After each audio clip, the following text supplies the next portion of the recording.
guys, oh, yung mga ibon. Ayan sila. Cardinal yung isa. Yung kulay brown, hindi ko alam kung hindi ko kilala ko ng ibon yun. Tapos yung isa, yan, hindi ko rin kilala yan kung anong klaseng ibon yan. Cardinal lang yung kilala ko. Lumipad na. Lumipad na siya.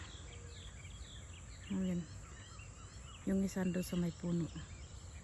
Doon sa may tree. Ayan, naghahabulan sila. Oh. Ayun, yung kulay brown, ang ganda. Ang sarap nilang ano, ang ganda panuorin.